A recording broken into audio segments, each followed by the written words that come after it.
Amados hermanos, estamos viviendo en un tiempo en el que una sola línea de noticia puede sacudir a todo un continente. Una declaración desde la Casa Blanca, una reunión a puerta cerrada entre gente poderosa, una frase aparentemente casual y de inmediato los mercados reaccionan.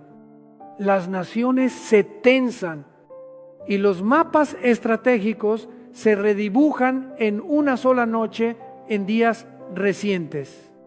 Cuando muchos todavía estaban impactados por los acontecimientos relacionados con Venezuela, el mundo fue jalado con fuerza hacia otro tema que, a primera vista, parece distante, frío y casi vacío de población, pero que hoy está haciendo que Europa contenga la respiración. Groenlandia. Muchos oyen Groenlandia y solo piensan en hielo y nieve. Un territorio blanco, vientos cortantes, algunos pueblos pequeños junto al mar. Pero hermanos, el mundo no se mueve por sentimientos. El mundo se mueve por poder. Y el poder siempre va unido a la posición. La posición va unida a la seguridad. Y la seguridad va unida al futuro. Por eso una isla congelada puede convertirse en el punto donde las superpotencias fijan la mirada como si fuera el cerrojo de todo un siglo. Pero antes de avanzar, quiero que agarremos con firmeza algo crucial para no caer en interpretaciones forzadas, para no caer en confusión y mucho menos para no caer en una fe dirigida por rumores. Lo digo directo y con claridad. La Biblia no menciona a Groenlandia de manera literal. En la Escritura no aparece el nombre Groenlandia, no aparece el Ártico como un lugar señalado con términos modernos. No hay un versículo que diga que Groenlandia será de Estados Unidos. No hay un texto que diga que un presidente tomará esa isla y tampoco existe una profecía que declare que esa tierra será el centro del programa final. Así que, si alguien nos dice que encontró a Groenlandia en un pasaje bíblico y luego lo pega a las noticias para producir miedo o euforia dentro de la iglesia, tenemos que entender que eso es mala teología, eso no es exégesis, eso es obligar a la Biblia a hablar según la imaginación humana. Y cuando la iglesia camina por ese camino, pierde paz, pierde discernimiento, y pierde credibilidad ante los que no creen. Ahora bien, amados hermanos, que la Biblia no pronuncie el nombre Groenlandia no significa que la Biblia guarde silencio sobre lo que está ocurriendo. Porque la profecía bíblica no funciona como si abriéramos un mapa moderno para buscar nombres y coordenadas. La profecía opera por patrones, por corrientes de la historia, por principios espirituales que están detrás de los imperios, detrás de las ambiciones, detrás de los sistemas económicos y detrás de las sacudidas globales. Nuestro Señor Jesucristo lo advirtió en Mateo capítulo 24 cuando habló de temporadas de conmoción. Él no nos dio una lista de lugares para jugar a adivinar titulares.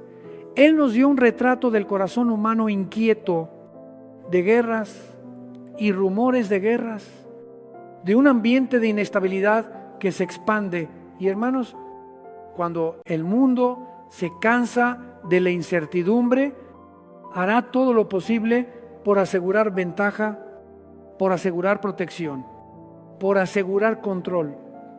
No porque ame la paz, sino porque teme quedarse atrás. Por eso, nosotros no estamos aquí para convertir a Groenlandia en una nueva tierra santa. No estamos aquí para convertir a un político en un personaje profético y tampoco estamos aquí para alimentar curiosidad o correr tras teorías conspirativas.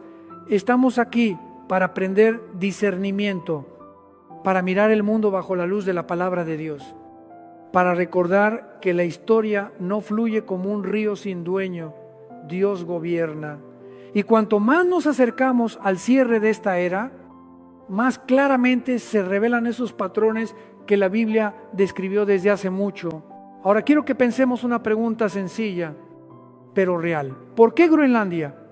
¿Por qué ahora? ¿Y por qué la tensión alrededor de una isla que pertenece al Reino de Dinamarca puede levantar un sentimiento de ofensa, un sentimiento de amenaza? Y aún el temor de que la estructura de seguridad más grande de Occidente pueda fracturarse si todo se desborda, hermanos, esto ya no es un capricho para reírse, esto es un punto de control. Y cuando miramos la historia con seriedad, esto se vuelve todavía más revelador. No es la primera vez que Estados Unidos mira hacia Groenlandia. En el siglo XIX esa idea apareció poco después del Acuerdo de Alaska. En el siglo XX regresó dentro de cálculos estratégicos.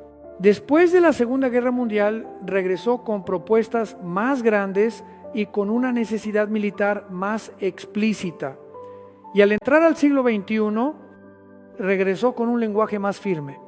Diferentes presidentes, diferentes épocas, diferentes partidos y el mismo regreso al mismo objetivo. Entonces tenemos que entender algo. Esto no es el temperamento de un hombre.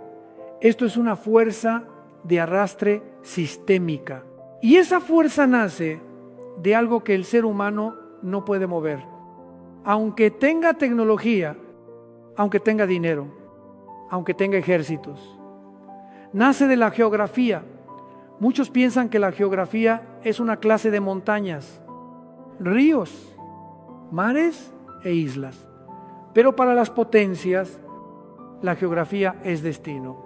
Y cuando la geografía se convierte en destino, las decisiones grandes son atraídas hacia ciertos puntos como un objeto es atraído por la gravedad.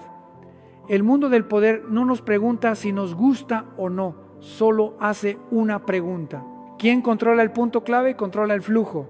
Por eso una isla helada puede convertirse en el cerrojo de la puerta del norte, puede convertirse en un eslabón de un corredor marítimo vigilado durante décadas por estrategas militares, puede convertirse en un lugar que, si cayera en manos enemigas, sería considerado una amenaza de supervivencia.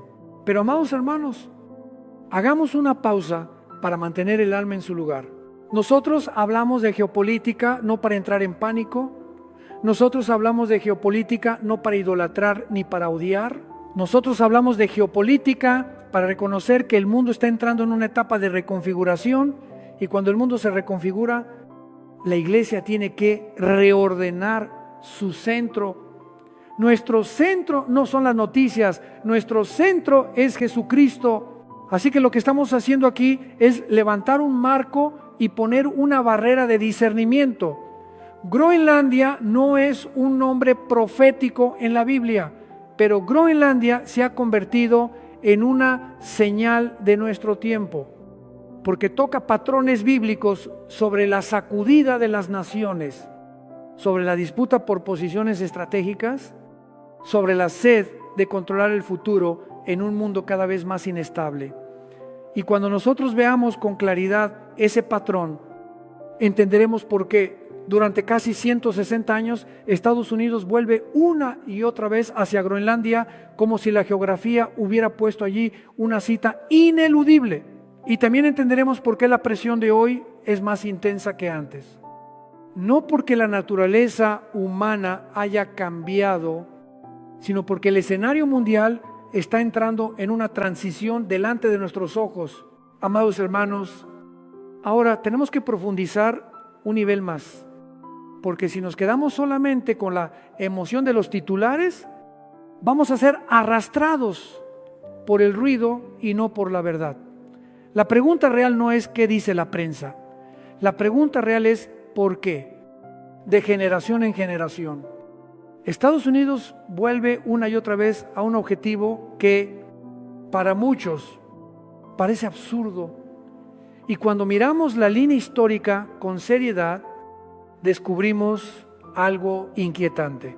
Esto ya no es cuestión de temperamento personal, esto es cuestión de sistema. Pongamos los puntos de tiempo delante de nosotros como si pusiéramos piedras en un camino.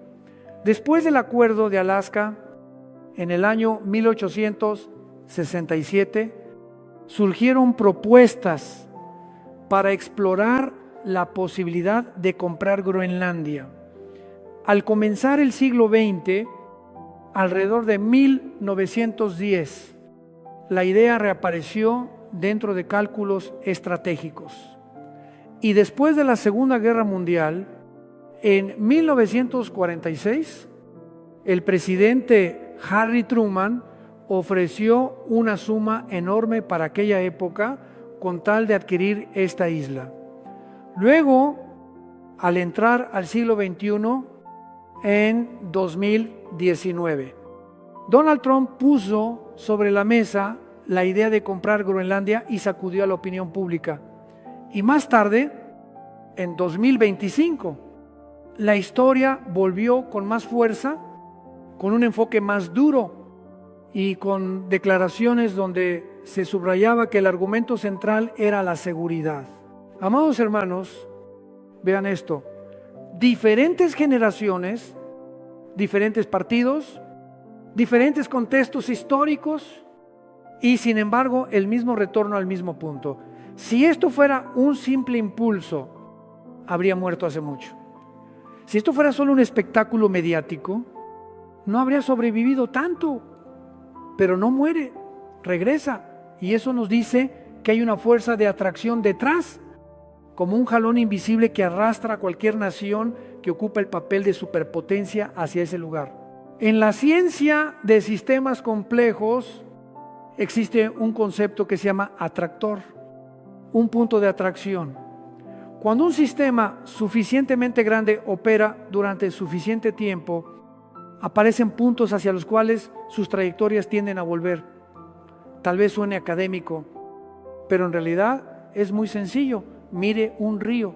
El río puede serpentear, puede abrir ramales, pero la forma del terreno lo empuja hacia ciertos valles. Así ocurre con la historia de una nación. Los líderes cambian, los discursos cambian, la emoción del pueblo cambia, pero la geografía permanece y la geografía jala. Aquí es donde mucha gente se rehúsa a entender. Para una potencia hay posiciones que no son una opción, sino una necesidad, no por moralidad, no por buena voluntad, sino por miedo a quedar expuesta.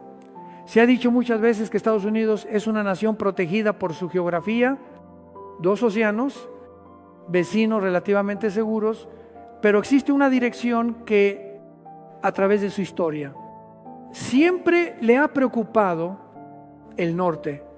Durante siglos, el Ártico funcionó como un muro de hielo, frío, lejano, difícil de atravesar, aparentemente sin valor, y por eso muchos miraban a Groenlandia como si fuera un lugar inútil. Pero, amados hermanos, en estrategia, lo más peligroso no siempre es el enemigo que usted ve. Lo más peligroso es la puerta que usted creyó que nadie podía cruzar. Cuando la tecnología cambia, cuando las rutas cambian, cuando el hielo se derrite, esa puerta se abre. Y cuando se abre la puerta del norte, Groenlandia se convierte en el cerrojo. Quiero decir esto con claridad, sin hablar en el aire. Groenlandia está en una posición que la vuelve un puente entre Norteamérica y Europa. Y al mismo tiempo una pieza clave de un corredor marítimo que desde hace décadas los estrategas occidentales han considerado un punto de estrangulamiento. Quien controla el punto clave controla el flujo. Durante la Guerra Fría, ese corredor fue vigilado con patrullas constantes, con instalaciones, con sistemas de alerta temprana, porque era la vía por donde submarinos y misiles podían acortar distancias mortales. Y cuando usted entiende este principio, entiende por qué el año 1946 fue tan importante. No fue solamente una compra, fue memoria de guerra en la Segunda Guerra Mundial. Cuando Dinamarca fue ocupada, Estados Unidos tuvo que estar presente en Groenlandia para impedir que un adversario usara la isla como plataforma. Esa experiencia grabó una lección en la mente estratégica. Groenlandia en manos enemigas es una amenaza existencial. Luego llegó la era nuclear y el mundo empezó a medirse en tiempo. Ya no eran días, ya no eran horas, eran minutos. Una ruta más corta significa menos advertencia. Un minuto menos puede cambiar el destino de millones. Eso es algo que la gente común no vive en la piel. Pero los militares lo llevan como una obsesión. Y es precisamente esa obsesión la que hace que una oferta como la de Truman no sea una rareza, es el reflejo de supervivencia de un imperio. Pero ahora quiero que hagamos una pausa y lo veamos con luz espiritual. Cuando una nación empieza a funcionar impulsada por el miedo a perder ventaja, ¿qué hará? Acumulará, controlará, apretará los puntos de estrangulamiento.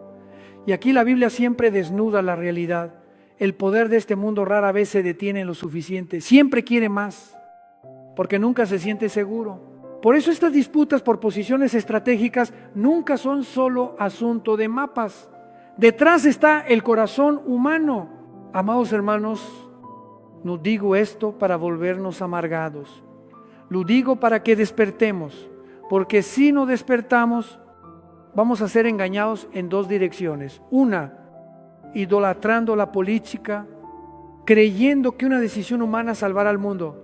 La otra, entrando en pánico, pensando que cada titular es un cumplimiento profético directo. Ambas cosas son un error. Tenemos que pararnos en el centro, donde la palabra ilumina, donde entendemos patrones sin forzar el texto, donde discernimos sin vivir aterrados. Y ahora, después de ver por qué la historia arrastra una y otra vez a Estados Unidos hacia Groenlandia, tenemos que dar el siguiente paso. ¿Por qué hoy la presión es más intensa que antes? ¿Por qué una isla helada se vuelve el centro de una nueva carrera? La respuesta está en un cambio que el mundo entero está viendo, no en una sala de reuniones, sino sobre el mar mismo. El hielo se está derritiendo y cuando el hielo se derrite, se abren nuevas rutas. Se descubren recursos y ambiciones que parecían dormidas se despiertan. Amados hermanos, cuando digo que el hielo se está derritiendo, no me refiero solamente a un fenómeno climático para debatir.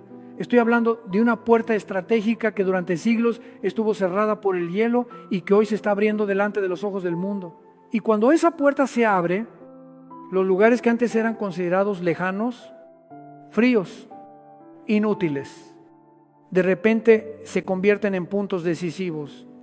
Ahí es cuando la geografía empieza a hablar. Ahí es cuando el mapa empieza a mandar, miremos el mapa de frente, no para satisfacer curiosidad, sino para entender por qué las potencias actúan así. Groenlandia está entre Norteamérica y Europa, justo sobre la ruta más corta que conecta el área de Rusia con el noreste de Estados Unidos a través del Ártico.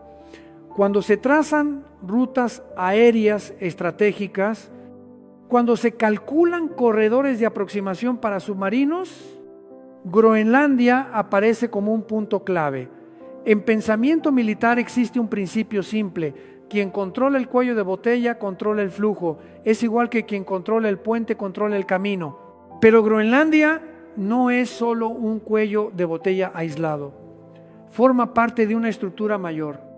Un corredor marítimo que Occidente ha vigilado durante décadas. Es el espacio Groenlandia, Islandia y Reino Unido. Una puerta que conecta el Atlántico Norte con el Océano Ártico. Hermanos, esto no es poesía de mar y hielo. Esto es submarinos. Esto es rutas. Esto es la posibilidad de que una fuerza entre en aguas que Occidente considera su zona natural de control durante la Guerra Fría. Ese corredor no se protegía con discursos, se protegía con redes de detección bajo el agua, con patrullas, con bases, con sistemas de alerta temprana, porque cuando un submarino nuclear cruza por ese corredor, puede acercarse más con menos posibilidad de ser detectado. Y cuando la distancia se acorta, el tiempo de reacción se acorta, amados hermanos. En la era nuclear, el tiempo ya no se mide en días, el tiempo se mide en minutos. Y a veces unos cuantos minutos marcan la diferencia entre el orden y el caos. Por eso la historia del año 1946 no es una anécdota extraña. Fue la reacción de un mundo que acababa de entrar en una era donde un ataque ya no tenía que pasar por los campos de batalla tradicionales.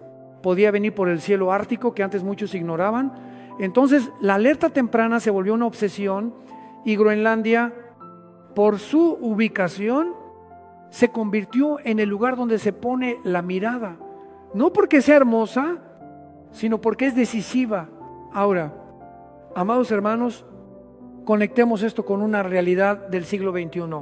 Cuando el hielo se derrite, no solo las rutas aéreas estratégicas se vuelven más sensibles, también empiezan a abrirse nuevas rutas marítimas. Una ruta más corta no es solo comercio, también es logística militar. Es la pregunta de quién puede mover fuerzas más rápido. ¿Quién puede proteger o cortar la cadena de suministro del adversario? Y una vez más, Groenlandia aparece como un puesto natural de vigilancia en medio de esas trayectorias. Hablemos con honestidad. Cuando se abren rutas, cuando se revelan recursos, cuando los rivales estratégicos incrementan su presencia, los puntos de control se vuelven objetivos. Por eso la presión no sube porque un presidente se levanta un día y se le ocurre una idea. La presión sube porque el sistema está cambiando de fase. Las potencias están entrando en una competencia prolongada en el Ártico. Y cuando esa competencia entra en una etapa más intensa, harán todo lo posible por asegurar posiciones que no tienen reemplazo. Pero, amados hermanos, quiero que vayamos más profundo para no solo entender el mecanismo del mundo, sino también la lección espiritual para la iglesia. ¿Por qué el poder de este mundo se obsesiona con los puntos clave? Porque el corazón humano nunca se siente satisfecho. Porque cuando alguien pone su seguridad en el control, siempre vive con miedo a perderlo. Y el miedo a perder lo empuja a apretar más.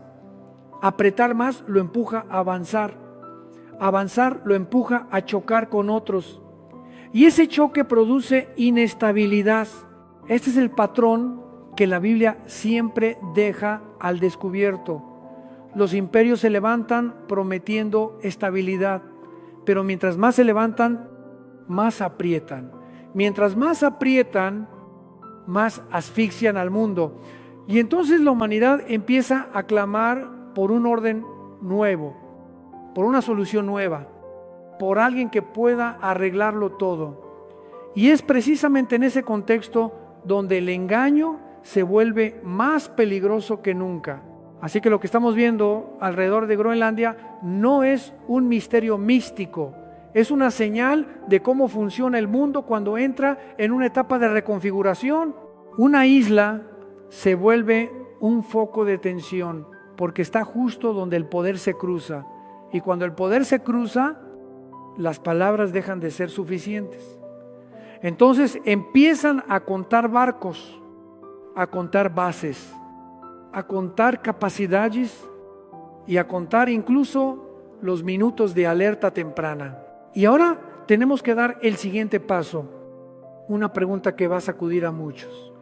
Si Groenlandia es un punto clave de seguridad, ¿por qué en esta era la conversación ya no gira solo alrededor de lo militar, sino también alrededor de minerales, tecnología y cadenas de suministro? ¿Por qué una región helada es vista como un tesoro del siglo XXI? Y ahí veremos otro patrón que está emergiendo con claridad. El patrón del control económico antes de la crisis, algo que la Biblia advirtió desde hace mucho tiempo. Amados hermanos, ahora vamos a entrar a una capa todavía más profunda. Porque si solo miramos a Groenlandia como un punto militar, vamos a perder de vista lo que el mundo está persiguiendo en silencio en este siglo. La guerra no se libra únicamente con cañones y tanques, también se libra con minerales, con tecnología, con cadenas de suministro, con el derecho de comprar y el derecho de vender. Y por eso una región helada está siendo vista como un tesoro. Quiero que entendamos un principio muy simple. Quien controla la materia prima, controla la fábrica. Quien controla la fábrica, controla el mercado. Quien controla el mercado, controla la vida diaria de millones de personas. Y cuando un sistema puede estrangular o soltar ese flujo, ya no necesita disparar un solo tiro para hacer que el mundo se incline. Estamos viviendo en una era donde lo que define el poder de una nación ya no es solo el petróleo como en el siglo XX. Ahora hablamos de litio para baterías, de minerales para semiconductores, de tierras raras para todo, desde teléfonos hasta armamento de precisión, de uranio y recursos estratégicos que sirven tanto a la energía como a la defensa. Hermanos, a esto le llamamos economía, pero en realidad es poder. Y Groenlandia aparece justamente en el punto donde se afirma que existen minerales con enorme potencial, mientras las rutas del Ártico comienzan a insinuarse conforme el hielo retrocede. Pero no quiero que ustedes escuchen esto como si fuera un análisis financiero. Quiero que lo pongamos bajo la luz de la Biblia para no perdernos. En Apocalipsis capítulo 13, la Escritura describe un orden final capaz de controlar la compra y la venta. Y lo subrayo. Esto no es una invitación a forzar interpretaciones diciendo que Groenlandia es el centro de algún sello. No. Lo que la Biblia nos muestra es un patrón. Cuando la humanidad entra en caos, cuando las sacudidas producen miedo, surge una atracción hacia el control. Control que promete estabilidad. Control que ofrece seguridad a cambio de dependencia. Control que termina atrapando al ser humano dentro de un sistema. Y amados hermanos, lo más peligroso es que muchos no se darán cuenta de que están atados hasta que sean cortados del sistema. Pensarán que es comodidad, pensarán que es progreso, pensarán que es normal. Pero la Biblia dice que llegará un tiempo en el que un poder usará la economía como un anillo de presión. Por eso, cuando vemos al mundo peleando por recursos y por puntos de control logístico, no tenemos que entrar en pánico, tenemos que despertar. Porque así es como un orden de control puede construirse capa tras capa, con lógica, con técnica, con lenguaje moderno, hasta que se convierte en una red. Miremos otra parte de la Biblia para ver la naturaleza de esta disputa. En Ezequiel capítulos 38 y 39. El motivo de la invasión no se presenta como una marcha por moralidad o por ideales, se presenta con un lenguaje crudo: tomar botín, arrebatar riquezas, apoderarse de lo valioso. Yo no estoy diciendo que Groenlandia sea un cumplimiento directo de esos textos. Lo que estoy diciendo es que la Biblia desnuda una verdad sobre el corazón humano y sobre los imperios. Cuando se toca lo que consideran interés vital, harán lo que sea para apretar el puño. Y por eso el tema Groenlandia no puede separarse de la carrera tecnológica global. Si ciertas naciones controlan la mayor parte de la cadena de suministro de tierras raras y minerales estratégicos, pueden asfixiar a otras cuando quieran. Si nuevas rutas marítimas se abren en el Ártico, acortando viajes, reduciendo costos y aumentando velocidad. Entonces, quien tenga estaciones de apoyo, quien tenga puntos logísticos, quien tenga capacidad de supervisión, tendrá una ventaja decisiva en este siglo. Así que Groenlandia no es solo un escudo militar, también es una palanca económica, es ojo, es mano y es garganta de una región estratégica. Pero, amados hermanos, tengo que levantar otra barrera para que no nos pasemos de la raya. Cuando hablamos de Apocalipsis, no convertimos cada mina en una señal del fin. Cuando hablamos de control de compra y venta, no convertimos cada política económica en la marca de la bestia. el cristiano tiene que discernir, no adivinar. Nosotros reconocemos tendencias, reconocemos patrones y entonces hacemos la pregunta más importante: ¿en qué está anclado mi corazón y en qué está anclada nuestra vida? ¿En el sistema o en Cristo? Y ahora, después de poner el marco de recursos y control económico, quiero que ustedes se preparen para lo que sigue, porque esto va a aclarar por qué la presión alrededor de Groenlandia no viene solamente de Estados Unidos y de Dinamarca. Hay otras manos tocando el Ártico. Hay otras ambiciones entrando en este mundo de hielo que se derrite. Y cuando varias ambiciones se encuentran en el mismo punto de control, ¿qué va a pasar con las alianzas? Con la OTAN, con Europa y con el orden occidental que muchos creían inquebrantable. Amados hermanos, ahora tenemos que mirar de frente lo que hace que el tema de Groenlandia sea mucho más peligroso de lo que muchos imaginan, porque esto ya no es solo una conversación entre Estados Unidos y Dinamarca. Esto es un punto de cruce donde se encuentran varias ambiciones al mismo tiempo. Y cuando varias ambiciones se encuentran en un mismo punto clave, un solo error puede sacudir una estructura de alianzas que muchos creían sólida como piedra. Quiero que entendamos una ley fría de la historia. Cuando un territorio se convierte en llave militar y, al mismo tiempo, en tesoro de recursos, deja de ser la historia de una sola nación. Pasa a ser parte del juego del sistema. Y hoy ese sistema tiene por lo menos 3 manos tocando el Ártico al mismo tiempo. La primera mano es Rusia. Rusia no mira el Ártico como una región lejana. Rusia lo mira como su patio, como su corredor de supervivencia, como muro y como puerta. Durante décadas, la estrategia de Moscú ha estado marcada por una obsesión: cómo lograr acceso, cómo lograr capacidad de disuasión, cómo acortar tiempo, cómo acortar distancia. Y cuando el hielo se derrite, lo que antes estaba congelado se vuelve camino. Cuando el camino se abre, Rusia tiene todavía más razón, desde su perspectiva, para reforzar presencia, reforzar capacidades y consolidar su posición en un área que considera de interés vital. La segunda mano es China. China no tiene territorio en el Ártico, pero amados hermanos, el mundo moderno no conquista solo con territorio.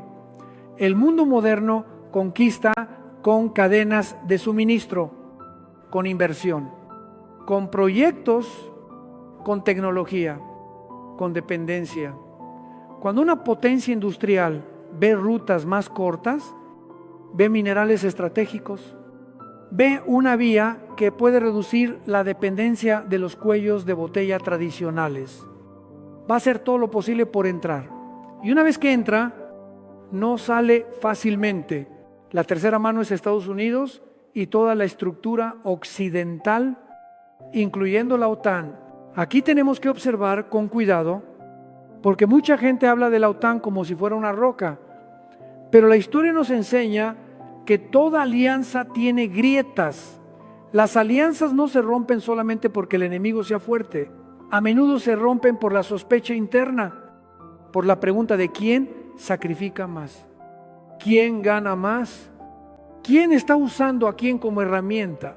Amados hermanos, Groenlandia pertenece al reino de Dinamarca. Dinamarca es aliada. Dinamarca está dentro de la OTAN. Por eso, cuando aparece un lenguaje de presión, de amenaza o de desprecio hacia la soberanía, no solo hiere a una nación pequeña, toca el honor de todo un continente. Y Europa, sobre todo en un contexto de tensión con Rusia, se siente colocada en una posición imposible. Si cede, teme abrir un precedente. Si responde con dureza, teme fracturar la alianza. Esa es la trampa. Y observen esto. Las grandes disputas de nuestra época no se libran únicamente con buques, se libran con psicología, con mensajes, con pruebas de límites. Cuando un país prueba hasta dónde reacciona su aliado, está midiendo la elasticidad de la cuerda de la alianza. La cuerda puede estirarse, pero si se estira demasiado tiempo, se fatiga. Y si se jala demasiado fuerte, se rompe. Así que el problema alrededor de Groenlandia no es solamente quién la posee. El problema es quién pone las reglas del juego. ¿Quién tiene autoridad para decir esto es interés de seguridad? Esto es zona de influencia. Esto es punto de control. Y cuando las reglas del juego cambian, las naciones pequeñas quedan atrapadas entre promesas y amenazas. Mientras tanto, las potencias compiten por poner el pie en la posición más alta. Pero quiero que vayamos más profundo para que no veamos solo política, sino una corriente espiritual detrás de todo esto. Cuando el mundo entra en una etapa de inestabilidad, la gente empieza a anhelar orden. Dirán, necesitamos seguridad, necesitamos estabilidad, necesitamos controlar el caos. Y por ese objetivo estarán dispuestos a aceptar métodos que antes habrían rechazado. Eso es lo que me preocupa. No por Groenlandia en sí, sino por el corazón humano. El corazón humano olvida la libertad muy rápido cuando el miedo se hace grande. El corazón humano vende principios con facilidad cuando la incertidumbre se prolonga. Y entonces un poder concentrado puede aparecer como respuesta, como solución, como salvador del orden. Hermanos, ahí es donde el engaño crece con más facilidad. No cuando el hombre está cómodo, sino cuando está agotado. Entonces, ¿qué estamos viendo? Estamos viendo a las potencias entrando al Ártico al mismo tiempo. Rusia quiere fortalecer su fortaleza. China quiere abrir puertas económicas y cadenas de suministro. Estados Unidos quiere asegurar puntos clave de seguridad y tecnología. Europa quiere proteger soberanía y preservar la alianza, y Groenlandia, con una población pequeña, se convierte de pronto en el lugar donde se cruzan los caminos de las potencias. Y ahora, amados hermanos, la pregunta que abre el siguiente paso es esta. Cuando varias ambiciones convergen en un punto de control, ¿qué sucede después? ¿El mundo se va a quedar en tensión diplomática o entrará en una nueva fase donde ya no solo se habla, sino que se reubican fuerzas, se reubican bases, se reubica economía? Y si eso ocurre, tenemos que aprender a leer una señal muy importante. Cuando una competencia pasa de palabras a infraestructura, de infraestructura a presencia permanente y de presencia permanente a confrontación. Amados hermanos, este es el momento de aprender a leer las señales reales y no leer por emoción, porque una gran competencia nunca comienza con disparos, comienza con cosas que muchos consideran inofensivas, comienza con acuerdos, con contratos, con proyectos, con una pista de aterrizaje que se alarga, con un puerto que se draga, con un sistema de radar que se moderniza, con un cable de datos que se coloca bajo el mar, con visitas amistosas que en realidad son mediciones del terreno y mediciones del corazón. Quiero que recuerden una ley. Cuando una nación de verdad considera una región como interés vital, convierte las palabras en infraestructura, convierte la intención en presencia y convierte la presencia en costumbre. Ese es el punto donde todo cruza un umbral del que casi no se regresa. Al principio dicen solo necesitamos cooperación, después dicen necesitamos inversión, luego dicen necesitamos seguridad, y al final dice necesitamos decidir. Ven el camino, es el camino clásico del poder. Entonces, ¿cómo leemos Groenlandia? A través de señales concretas. Lo digo con claridad. Si vemos que las potencias comienzan a aumentar su capacidad de rompehielos, eso no es solo transporte. El rompehielos es capacidad de abrir camino. Quien puede abrir camino en el hielo puede transformar una región helada en un corredor. Si vemos expansión de puertos, construcción de depósitos de combustible, estaciones logísticas, eso no es solo comercio, eso es preparación para presencia prolongada. Si vemos que se priorizan inversiones en alerta temprana, vigilancia espacial, radares de largo alcance, eso no es defensa simple, eso significa que están pensando en unidades de minutos, no en unidades de años. Y observen la ruta de los minerales. Cuando aparecen permisos de explotación, acuerdos de inversión y proyectos de infraestructura minera de manera acelerada. Eso significa que el juego ya salió de la mesa diplomática y entró a la mesa de la cadena de suministro. Porque una vez que los minerales estratégicos quedan amarrados por contratos y capital, se convierten en intereses con compromiso. Y cuando el interés queda comprometido, la seguridad lo sigue. La seguridad lo sigue y lo militar lo sigue. Ese es el efecto dominó de este siglo. Pero, amados hermanos, hay algo aún más sutil. Es cuando las potencias comienzan a competir por controlar el relato.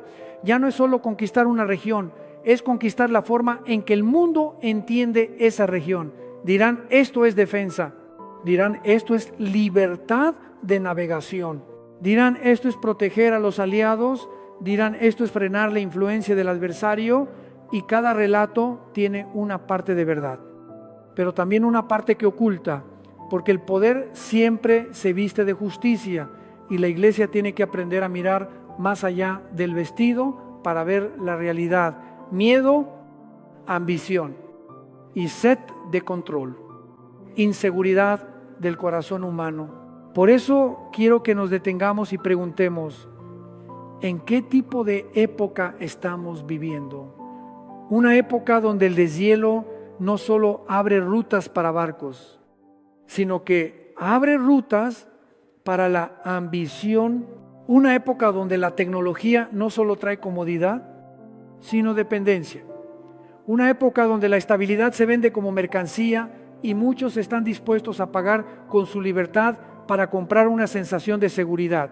Aquí es donde la palabra de Dios tiene que ser nuestra brújula. Si no tenemos brújula, seremos arrastrados por dos extremos. Uno, la excitación nerviosa, viviendo, cazando noticias cada día, alimentándonos de ansiedad, perdiendo la paz. El otro, la ingenuidad, pensando que todo estará bien, durmiendo y despertando solo cuando el sistema aprieta. Ambos extremos son peligrosos.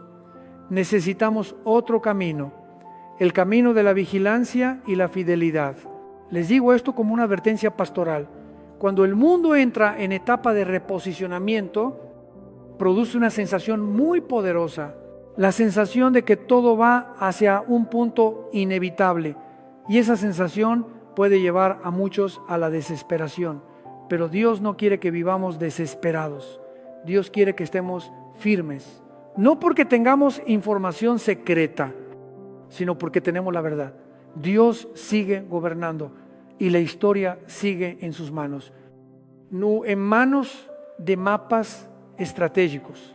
Pero al mismo tiempo, lo digo con franqueza, no podemos ser ingenuos, porque cuando las potencias convierten la competencia en presencia permanente, el mundo entra en un ritmo nuevo, el ritmo de fractura de alianzas, el ritmo de bloques, el ritmo donde cada nación tiene que decidir dónde se para, y entonces se hablará más de paz, pero el corazón humano estará más inquieto.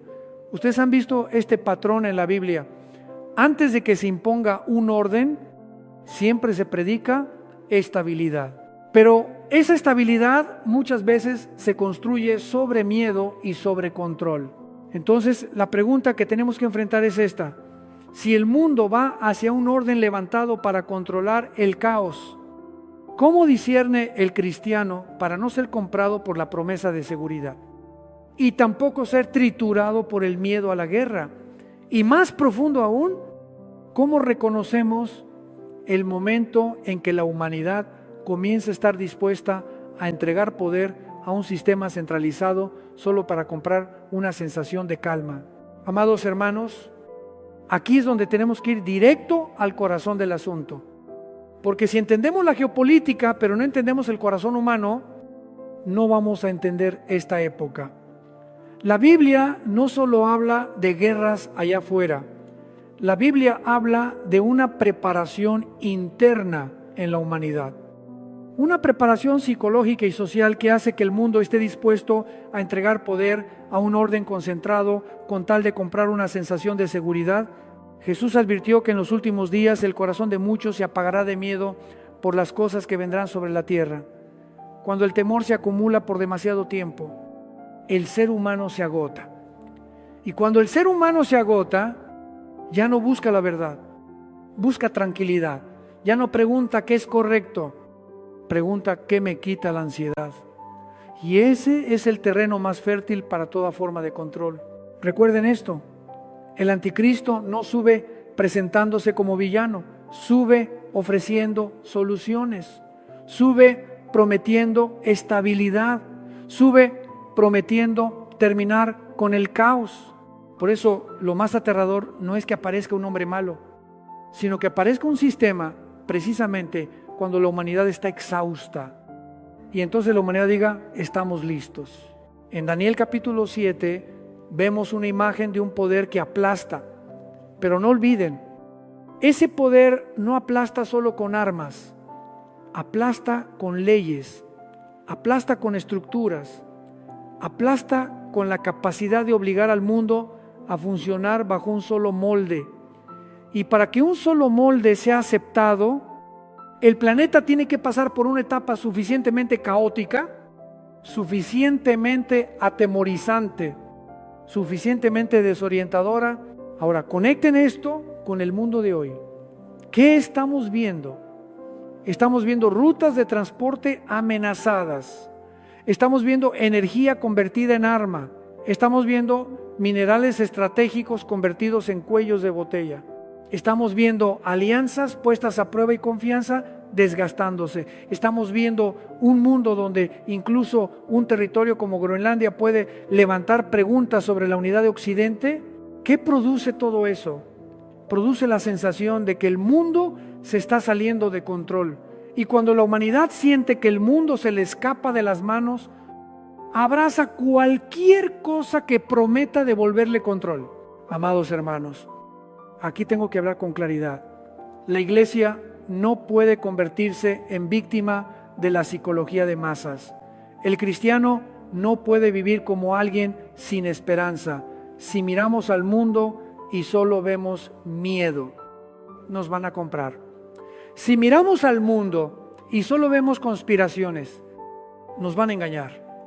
Tenemos que mirar al mundo con la Biblia para sostener dos cosas al mismo tiempo: vigilancia y paz. ¿Qué es vigilancia?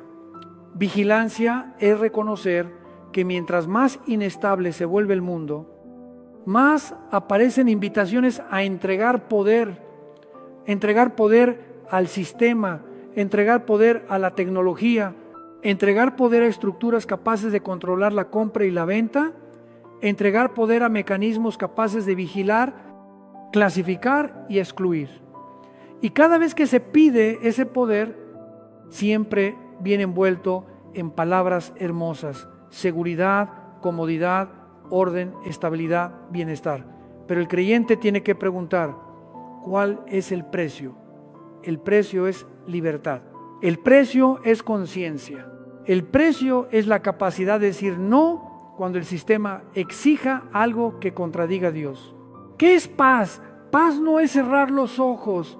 Paz es saber que Dios sigue gobernando. Paz es saber que aunque se muevan los ejes de poder, aunque se fracturen alianzas, aunque se abran nuevas rutas, la historia no se sale de la mano del Señor. Por eso el cristiano puede mantenerse firme sin amargura, puede discernir sin pánico, puede prepararse sin vivir obsesionado. Amados hermanos, aquí quiero dar una advertencia muy práctica. Si usted no cuida su vida espiritual, esta época lo va a triturar por la vía psicológica. Las noticias se volverán su alimento diario y el miedo se volverá su respiración. Y cuando el miedo se vuelve respiración, la gente termina vendiendo su fe para comprar tranquilidad. Pero Jesús no nos llamó a comprar tranquilidad, nos llamó a ser fieles. Entonces, ¿qué hacemos? Nos anclamos en la palabra, guardamos santidad, vivimos en comunidad de iglesia y no solos frente a una pantalla aprendemos a discernir entre información y verdad. La información puede ser correcta en los hechos, pero la verdad es correcta en el propósito. La información dice cómo está el mundo hoy. La verdad dice hacia dónde Dios está llevando la historia. Y ahora, amados hermanos, después de ver cómo se abre la puerta psicológica al control, tenemos que dar un paso más en esta parte. Porque lo que muchos no quieren decir es esto. Cuando los sistemas se levantan, no solo exigen poder allá afuera, exigen poder aquí adentro. Quieren definir valores, definir moral, definir adoración. Y ahí es donde comienza la batalla real. No entre nación y nación, sino entre Dios y los nuevos ídolos de nuestra época. Amados hermanos, aquí tocamos la capa más profunda, la que muchos prefieren evitar. Porque podemos hablar de puertos, de radares, de minerales, de la OTAN, de Rusia, de China, de Estados Unidos. Y aún así esquivar la pregunta real. La pregunta real es esta: cuando un sistema quiere controlar, no solo necesita tierra y dinero, necesita el alma, necesita lealtad, necesita adoración en el sentido más amplio. Es decir, ¿en qué pone el ser humano su confianza suprema? Entiéndanlo bien. Los ídolos de esta época no necesariamente tienen forma de madera o de piedra. Los ídolos de esta época suelen tener forma de cifras, de algoritmos, de plataformas, de promesas de seguridad, de consignas de orden. Le susurran al hombre que si me entregas más poder, yo te protegeré. Si me entregas más datos, yo te daré más comodidad. Si me dejas controlar el flujo, yo te daré estabilidad. Y es precisamente ahí donde estalla la batalla espiritual. En Apocalipsis, lo que me estremece no son solo las imágenes, que a muchos les encanta discutir. Lo que me estremece es un principio muy claro. El mundo terminará elevando un poder a posición suprema, porque creerá que ese poder puede darle lo que más teme perder: seguridad, sustento, posición, vida. Y cuando crean eso, legalizarán cualquier cosa para proteger a su ídolo. Recuerden esto: adorar no es solo arrodillarse en un templo. Adorar es colocar el valor máximo sobre algo y estar dispuesto a sacrificar todo lo demás para conservarlo. Si una persona está dispuesta a sacrificar su conciencia por conservar su trabajo, entonces el trabajo se volvió ídolo. Si una persona está dispuesta a sacrificar la verdad por conservar el sentido de pertenecer a un bando, ese bando se volvió ídolo. Si una sociedad está dispuesta a sacrificar libertad para comprar sensación de seguridad, entonces la seguridad se volvió ídolo. Por eso quiero que la iglesia despierte. Cuando el mundo se sacude, los nuevos ídolos se levantan con rapidez. Se idolatra el poder, se idolatra la tecnología, se idolatra a líderes como si fueran salvadores, se idolatra al sistema como si fuera una cuna. Y entonces ocurre lo inevitable: el que no se inclina será visto como un peligro. Dirán: tú rompes la estabilidad, tú no cooperas, tú no compartes valores, tú no aceptas el estándar. Así que el punto no está en Groenlandia como nombre geográfico. Groenlandia es un espejo que refleja un mundo que se mueve hacia el control y hacia nuevos ídolos. Refleja cómo las potencias compiten por asegurar puntos clave no solo para defenderse, sino para definir las reglas del juego. Y cuando las reglas del juego se definen, lo que sigue viene rápido. Se definen valores, se define moral, se define lo que se puede decir, se define también lo que se prohíbe decir y lo llamarán progreso, cuando en realidad es un estrechamiento de la conciencia. Entonces, ¿dónde debe prepararse el cristiano? No primero en una despensa, primero en el corazón. Si mi corazón y el corazón de ustedes no pertenecen a Cristo con plenitud, vamos a ser arrastrados. Cuando el sistema nos prometa tranquilidad, nos comprará. Cuando la multitud exija que nos inclinemos, tendremos miedo. Cuando la presión social suba, vamos a ceder. Y luego nos vamos a engañar diciendo que solo estamos siendo prácticos, cuando en realidad estamos cambiando fidelidad por sensación de seguridad. Amados hermanos, lo digo con toda seriedad, el tiempo final no prueba a la iglesia únicamente con persecución, también la prueba con seducción. Ofrece una invitación dulce. Entra en este orden y estarás en paz. Fluya con esta corriente y estarás protegido. Cállate y no serás excluido. Acepta y podrás comprar y vender con normalidad. Por eso Apocalipsis pone el énfasis en la perseverancia y en la fidelidad, no en la curiosidad. Desde hoy, mientras todavía no llegamos al punto máximo, hay 3 cosas muy prácticas que podemos hacer. Primero, limpiar el corazón de los ídolos pequeños. No pienses que la idolatría es solo un asunto grande de los últimos días. La idolatría comienza en lo cercano: dinero, honor, bandos, ego, aprobación. Si hoy no he aprendido a decir no al pecado cuando nadie me ve, mañana no tendré fuerza para decir no a un sistema cuando el mundo entero me vea. Segundo, aprender a vivir por la verdad más que por la sensación de seguridad. La verdad a veces incomoda, pero salva el alma. La sensación de seguridad a veces consuela, pero adormece la conciencia. El cristiano no corre detrás de sensaciones, el cristiano camina detrás de la palabra. Tercero, aferrarnos a la comunidad de la iglesia y a la vida de oración. Esta época es astuta, aísla al ser humano por medio de pantallas. Le hace creer que como tiene información, ya no necesita a nadie. Pero el aislamiento es terreno de engaño. La iglesia es el lugar que Dios usa para mantenernos firmes. Amados hermanos, cuando miramos a Groenlandia y vemos a las potencias reposicionándose, no quiero que ustedes solo pregunten quién ganará y quién perderá. Quiero que se haga una pregunta más profunda. ¿Está mi corazón siendo arrastrado por algún ídolo? Porque si yo gano el mundo entero y pierdo el alma, ¿de qué me sirve? Y la verdad es esta: cuando los nuevos ídolos se levantan, no viven solo afuera en la sociedad. Buscan entrar en la vida espiritual. Entran por la comodidad, por el miedo, por la presión de encajar, por la sensación de que callar es más seguro que decir la verdad. Cuando un orden comienza a exigir lealtad absoluta, ustedes verán la línea cada vez más clara. Habrá cosas que antes se toleraban como diferencia, pero después la diferencia será llamada peligro.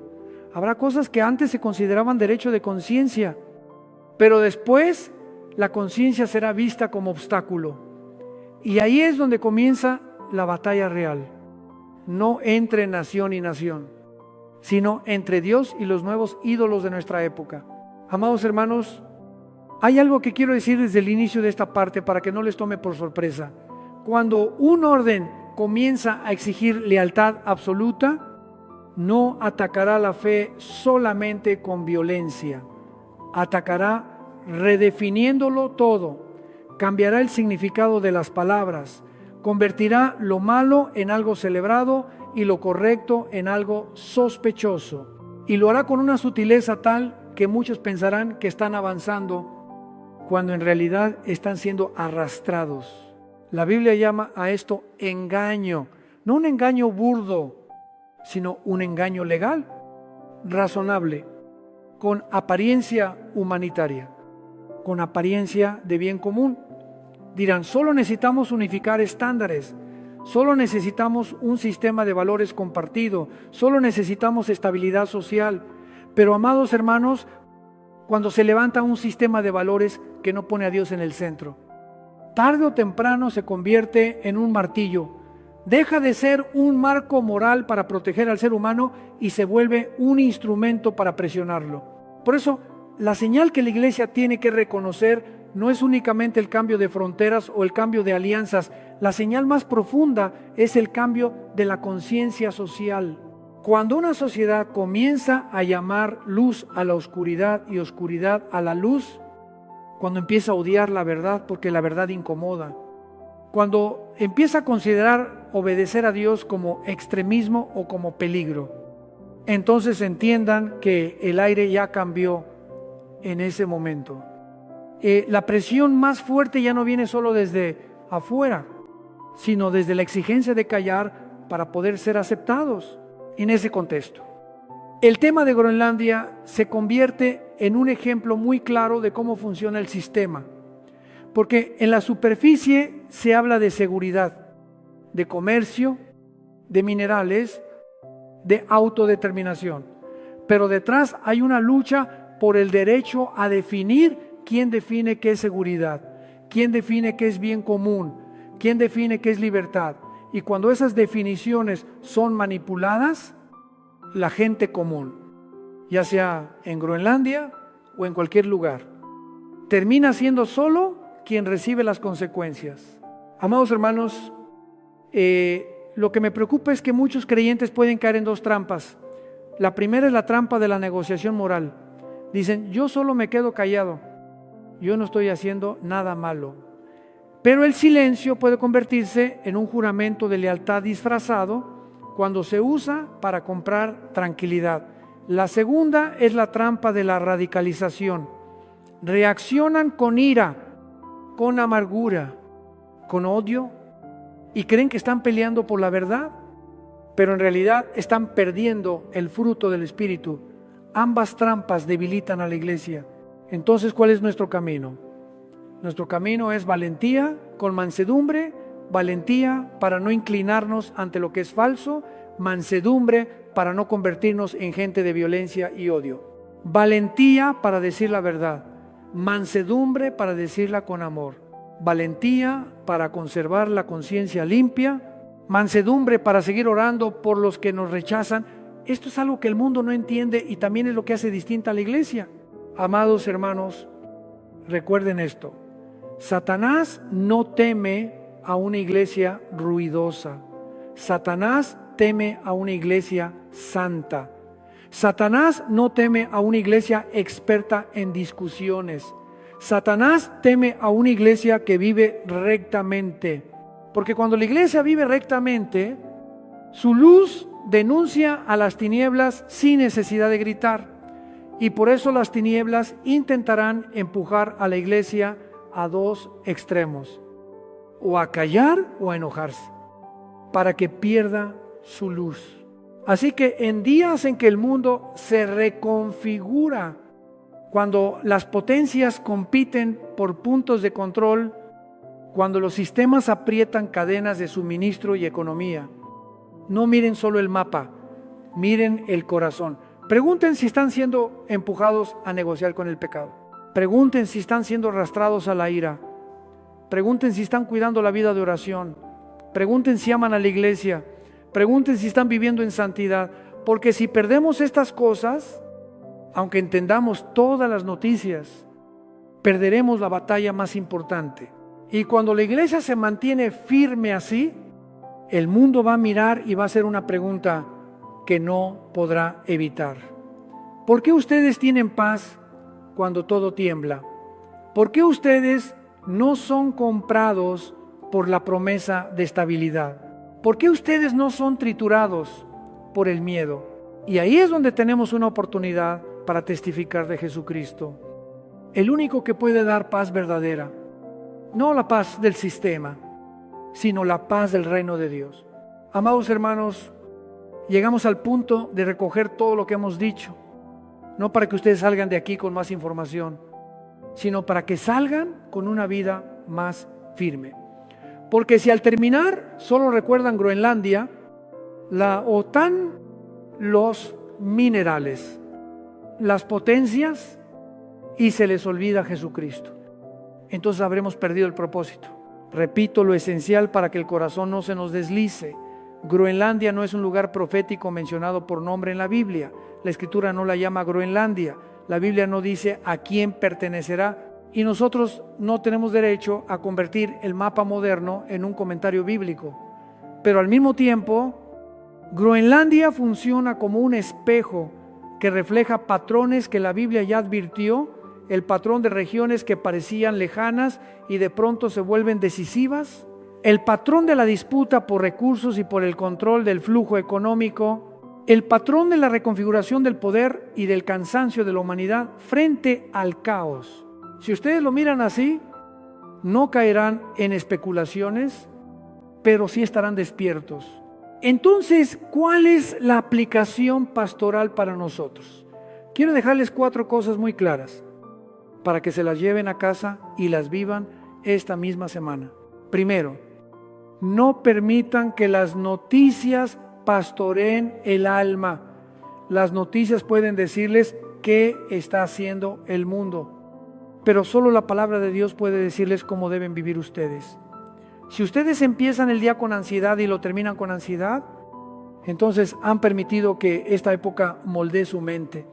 Empiecen con la Biblia, terminen con oración, dejen que la palabra marque el ritmo del corazón, no el titular del momento. Segundo, no permitan que el miedo los convierta en personas fáciles de comprar. Al ser humano se le compra con 2 cosas: dinero y temor. Cuando usted tiene miedo de perder seguridad, de perder trabajo, de ser excluido, usted se vuelve más propenso a negociar con su conciencia. Pero Dios no nos llamó a vivir negociando, Dios nos llamó a vivir por fe. La fe no lo hace imprudente, la fe lo hace firme.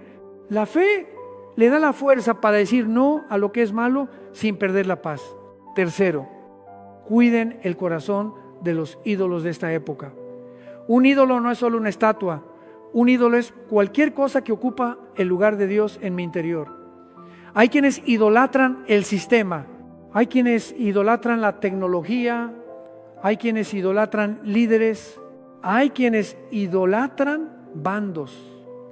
Y cuando el ídolo se levanta, exige que uno se incline. El cristiano se inclina ante Dios, no ante los ídolos. Eso comienza en decisiones pequeñas, en fidelidad en lo secreto, en la pregunta de si yo obedezco a Dios cuando nadie me ve. Cuarto, vivan como gente con esperanza y den testimonio con la vida. El mundo está cansado, el mundo está enojado, el mundo está confundido. Por eso es tan fácil que corra detrás de un orden que prometa estabilidad.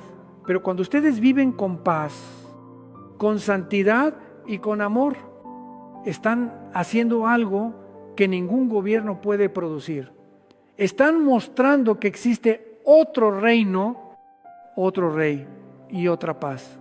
Amados hermanos, quiero decir una última frase para cerrar. No sabemos el día ni la hora, pero sí sabemos la temporada de sacudidas, la temporada de reconfiguración, la temporada de nuevos ídolos. Y en esta temporada Dios no nos llama al pánico, Dios nos llama a la vigilancia, no para adivinar el futuro, sino para vivir en santidad, no para pelear por política, sino para ser fieles a Jesucristo. Por eso, si hoy ustedes oyen la voz de Dios, no endurezcan el corazón, regresen, pongan su vida bajo el gobierno del Señor, rompan con toda negociación con el pecado, perdonen si hay amargura, reconcíliense si hay división, vuelvan a la vida de oración, vuelvan a la iglesia, porque mientras más oscura se pone la época, más clara tiene que brillar la luz. Y pido al Señor que nos dé lo que esta época no puede dar, un corazón que no se compra, una conciencia que no se dobla, una fe que no se derrumba, para que, aunque se redibujen los mapas, aunque cambien las alianzas, aunque los sistemas aprieten, nosotros permanezcamos firmes, porque pertenecemos a Jesucristo, el Rey eterno.